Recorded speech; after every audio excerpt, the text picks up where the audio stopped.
So here we are at the big moment.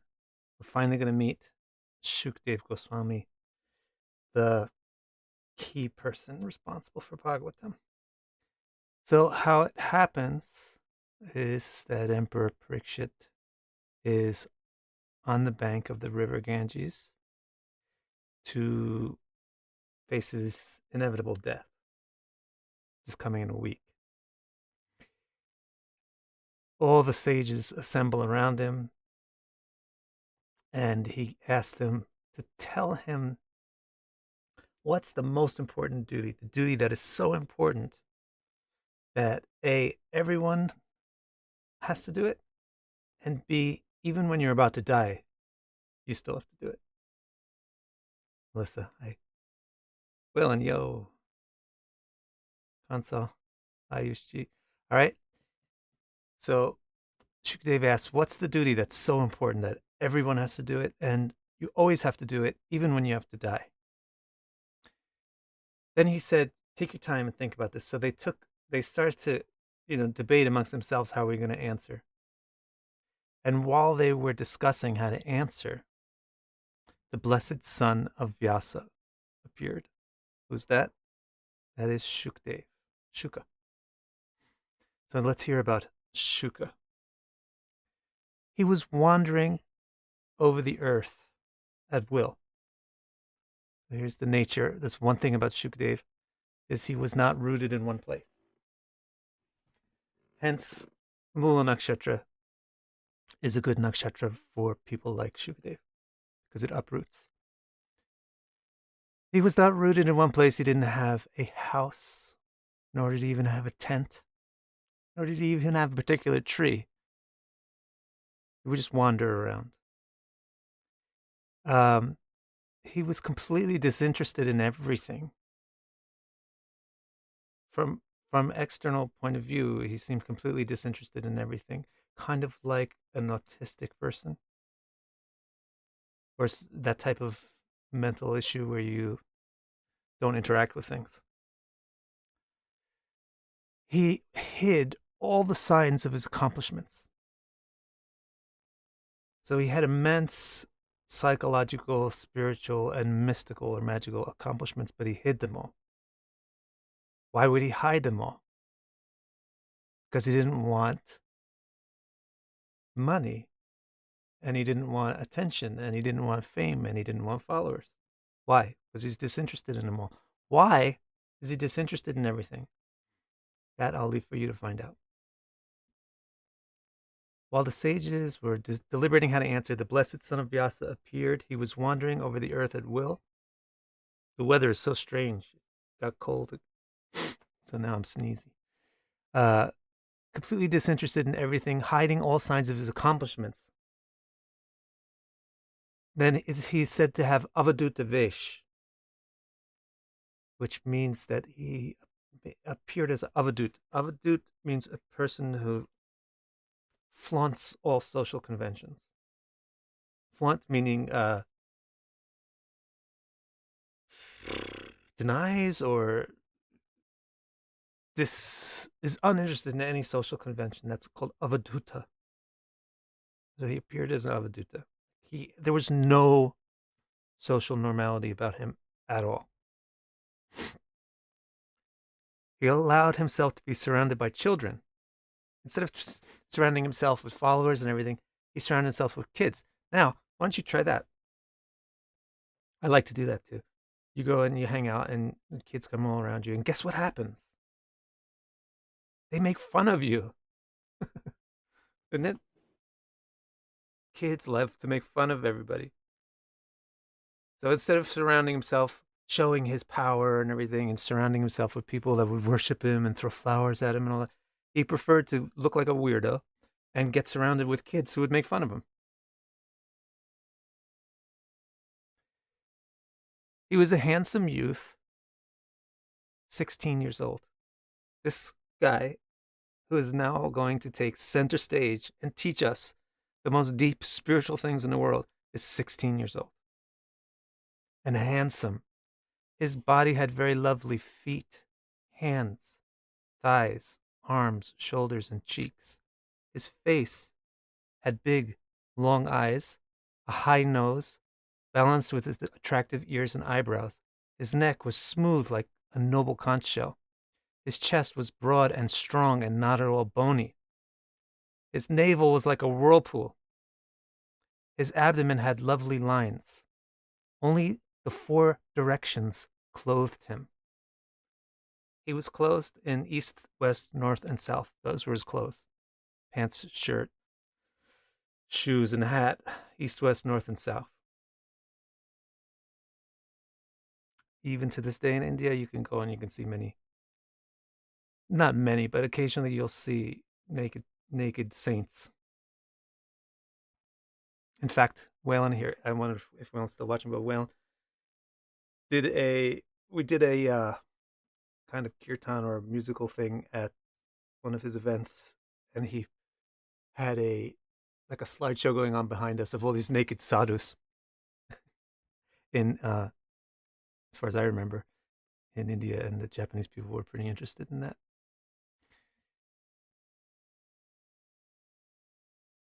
Okay, so he's naked and he's beautiful. He's 16 years old, but don't forget he's an avaduta vesh. So he's not naked walking around showing off how beautiful he is. He's actually quite dirty and disheveled and not looking.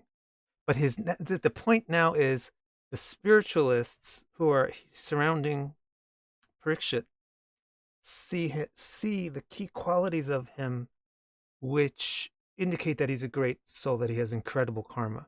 For example, you might think, who cares if this guy's good looking or not?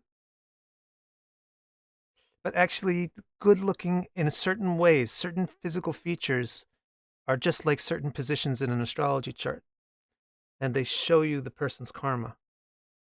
So things like elegant hands and feet, bigger eyes, longer eyes, things like that, certain things show you the nature of the person, and they show you the person's karma, and they indicate a very good karma. And when you have all of them stacked up together, yes, a conch shell neck, a certain type of navel that's just like swirly in like a whirlpool.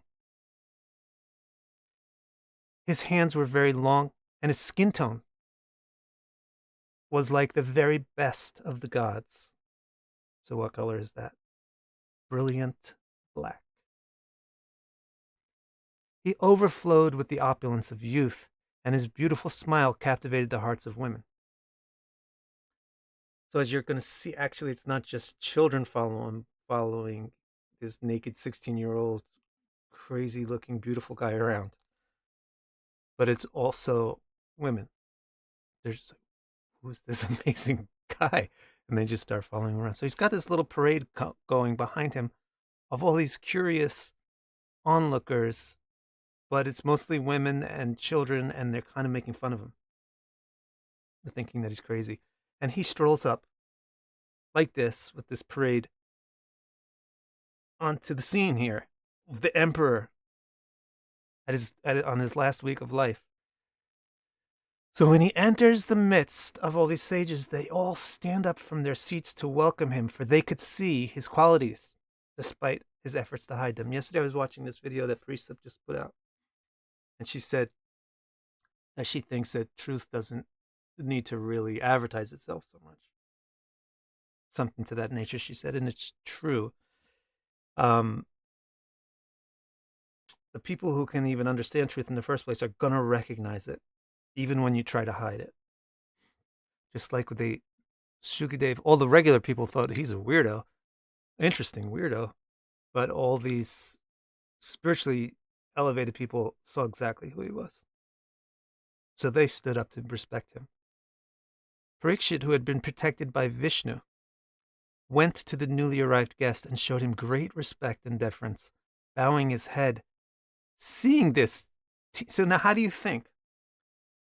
All these kids and women who are kind of chit-chattering and throwing, it's said in some commentaries that the kids would sometimes throw rocks at him and stuff. All these kids are like making fun of him, and the women were like kind of laughing and smirking and whatever.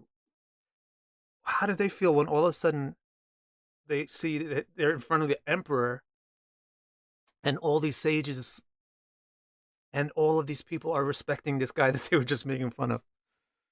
So, seeing this, teenage boy venerated by the king and seated upon the most respected seat amongst all the sages, the silly boys and women who were following him were shocked, and they quietly dispersed.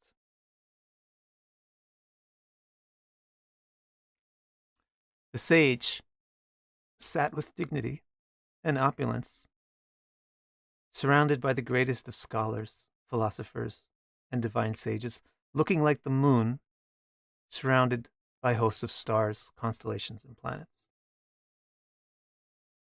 He sat very peacefully, without worry in his thoughts. So the rest of the people there are also very eminent, so they look like stars and planets and constellations, but Shukadev compared to them is like the moon compared to the stars and planets. Now the king, carefully bowing his head and folding his hands, inquired in a sweet and polite voice, "Oh, I am related to warriors." So what does it mean? Related to warriors means he's not even claiming that he is a Kshatriya. Kshatriya is a warrior class or caste. He's not even claiming that he is a Kshatriya. He's just saying, I'm Kshatriya Bandhu. I have, my family are Kshatriyas. So, I'm related to warriors, but so warriors hang out with warriors and they do warrior things. And sages and philosophers hang out with sages and philosophers and they do sage and philosophy things. It's seldom that the warrior gets the benefit from the philosophy of the sage because they don't interact often because they have different worlds. So the king is saying, I'm related to warriors, but today you have given me the opportunity to serve the most worthy spiritualist. You are the most worthy spiritualist. You are so elevated that you create places of pilgrimage. Wherever you go, that place becomes a place that spiritual people want to go. So you create places of pilgrimage, but you have come to me out of compassion in the guise of my guest. So hearing this kind of stuff from the emperor, all the kids that were like, who is this crazy weirdo? They just start to kind of quietly leave before they get in trouble. A person who contemplates you, if you just contemplate Shukadev Goswami, you'll become purified, along with everything you own. So what can be said of people who personally interact with you, offering you a seat and touching your feet while washing them? The customary thing is when a guest comes in, you wash their feet because they've been walking for a long time. Just as the other gods disappear in the presence of Vishnu, a host of misfortunes immediately disappear in your presence, great yogi. All attractive Krishna loves my ancestors, Arjuna, Yudhishthira, etc. But today, I am convinced that he also accepts me as one of them. Otherwise, how could I have met you? A completely perfected being who always remains hidden. Shukadev doesn't come to anybody's party. Shukadev hides out and hangs out in the forest. How did he come to Parikshit Maharaj, an emperor? Now, again, I'm saying like all of us are like, oh, I wish we could meet the president, and I wish we could meet the CEO of Nintendo or whatever. But spiritual people don't have those feelings. In fact, they don't want to meet the CEO and some sleazy politician. So, but this great spiritualist came to see this politician, warrior politician. So he's convinced that Krishna must love him just as much as he loved Arjuna and became Arjuna's chariot driver, because he's sending Shukadev to drive his chariot, metaphorically speaking. How else would you intentionally show up here at the very moment of my greatest need, just before my death? You are the supreme teacher of all yogis. Thus, I wish to ask you about the ultimate perfection. So now he asks the same question. He's like, I'll forget all these other guys were going to tell me about my question about what's the ultimate duty. I'm going to ask Shukadev right now. So he asks the same question as Shukadev. What should a person do all the time? So what should we always do? especially when we are going to die. So in other words, he's asking the same question: what is the duty? What are we supposed to do all the time, even when we're supposed to die, even when we have to die? Oh, Master, what should people hear about all the time and when they're supposed to die? What prayers should we whisper all the time and even when up to the point of death? What deeds should we do? What should we contemplate? What should we adore and what should we avoid? Oh my God, this is the biggest cliffhanger ever. Because you are so devoted and spiritual, you can rarely be seen in a worldly house for even as long as it takes to milk a cow. So that's the end of what Parikshit said initially to Shukdev. Why did he make the statement about the cow thing at the end? You're so devoted and spiritual, you can rarely be seen in a worldly house for even as long as it takes them to milk a cow. What he's saying here is he's requesting Shukdev to remain in his company long enough to fully answer all these questions because he's afraid that this yogi never stays in one spot. When he comes to see somebody, a common person, he just comes to beg for some milk or something. And then as soon as the milk is there, he's gone. So he mentions this. You're rarely seen, I'm aware that you're rarely seen in one place for long enough to milk a cow. So please, please, please don't just disappear so fast.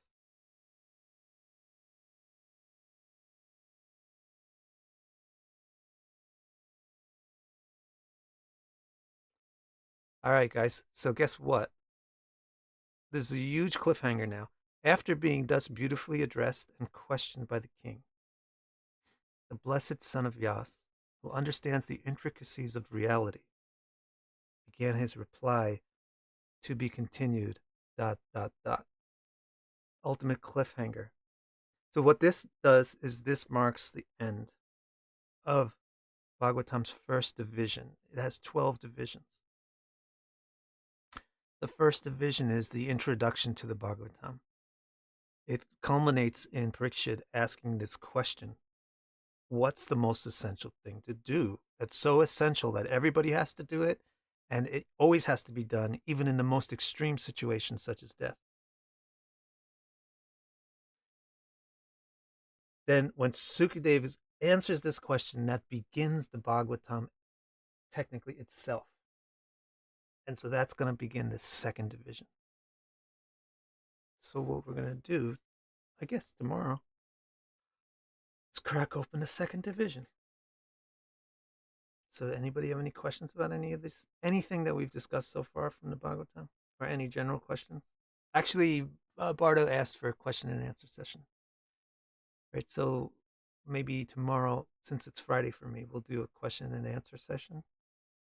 And then we can begin second part of Bhagavatam on my Monday, which will be your Sunday for most of you. Balaram Shakti is making a nice point. I'll repeat to you what he said. He said this on Facebook. Shukadev sets the example of what an actual guru is. So, let me say it this way. Shukadev sets the example of what an ideal guru is, the most ideal guru. It's about being in the forest, being away, shunning fame, shunning respect, stuff like that. Hey, Rob. Thank you. Jimmy B, my man, you're my Florida friend, right? Jimmy B has a question. We've finished the rest of your Bhagavatam books. Guess what, Jimmy? That is why I'm doing this. Because when we get up to Canto 4 at a certain point in 4, I have not translated any further. So once we get up to that, I'm going to start translating it again. And then this will keep me inspired and on track to keep up with the work.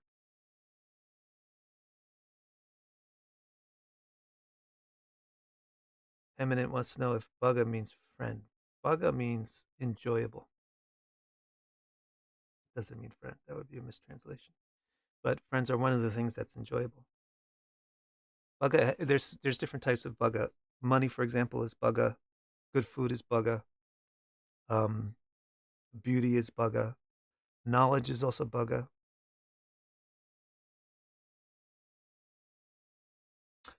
Detachment is also bhaga. Fame, power, those are bhaga. Those are things which are make life better. Bhagavan is the one who possesses these things and enjoys these things to the utmost extent.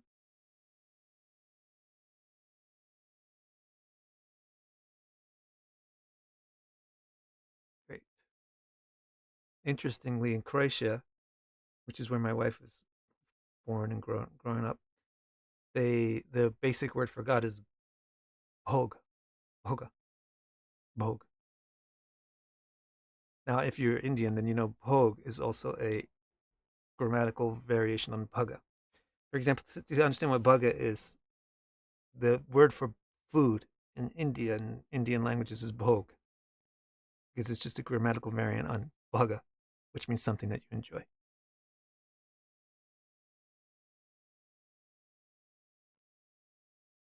Actually, it's an interesting conversation Balaram is having and Ma Amri is picking up on too. This really does show you the not only the ideal guru, but the ideal student. And you guys want to probably, if you're anything like me, you want to jump right out and complain about how all these gurus are bogus and they're not ideal. So why is it the Parikshit got an ideal guru? We should think about that. Right? The ideal student receives the ideal guru. The subpar student receives the subpar guru. That's just how it works.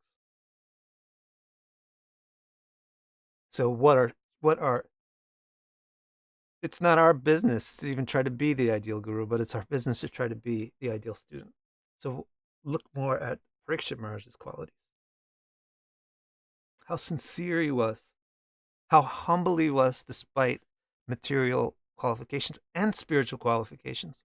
How he was also exactly like Shukadev. Shukadev Goswami kept himself hidden. Parikshit Maharaj kept himself hidden. Shukadev Goswami kept himself hidden by literally being in the forest. Parikshit Maharaj kept himself hidden by acting like a materialist, conventional person, taking care of conventional things, doing political work, military work, etc.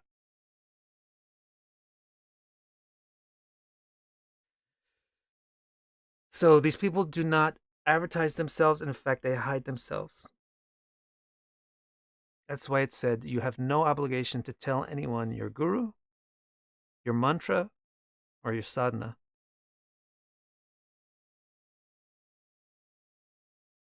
Because you should hide these things. Bardo asks, darn, I expected that you'd leave us with this cliffhanger. And we used to have 2 sessions in the morning.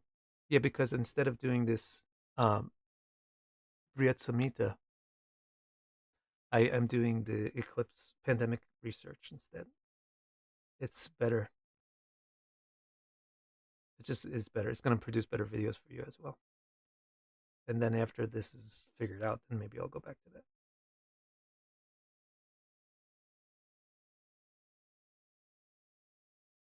All right, guys.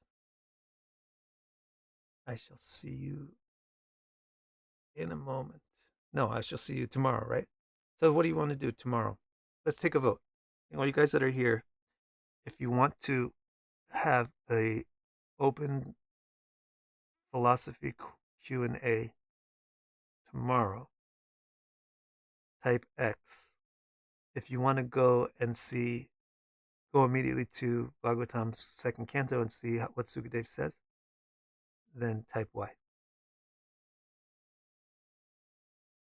Prabhupada videos asked if I'm going to touch on the epistemology of the Bhagavatam. Go back in the series of videos. You can find them on my channel page. That would be in the chapter that's about Vyas, which is chapter 4, I think. The chapter about Vyas, which explains how Vyas wrote the Bhagavatam, explains the etymology of the Vedas and the Bhagavatam, epistemology. Or are you talking about?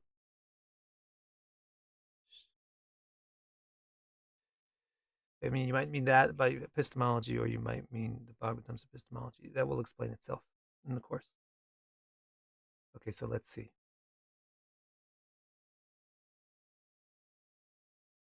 Let's see what the votes we got. We got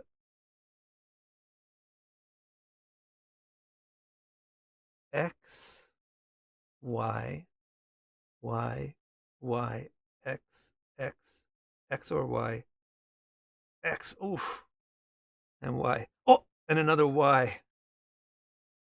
It's tied 4 and 4. Oh, and another X. So you got 5 X's and 4 Y's.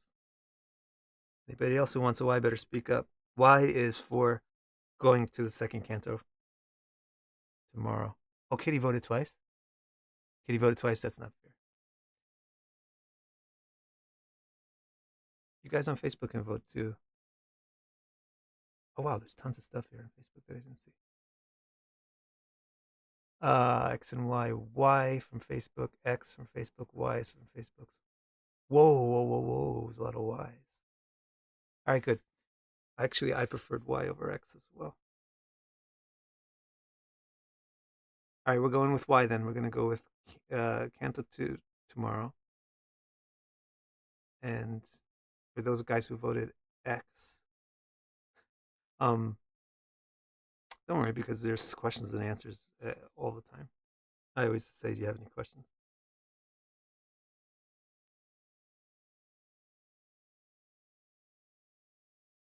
All right, guys. See you tomorrow. Triple X.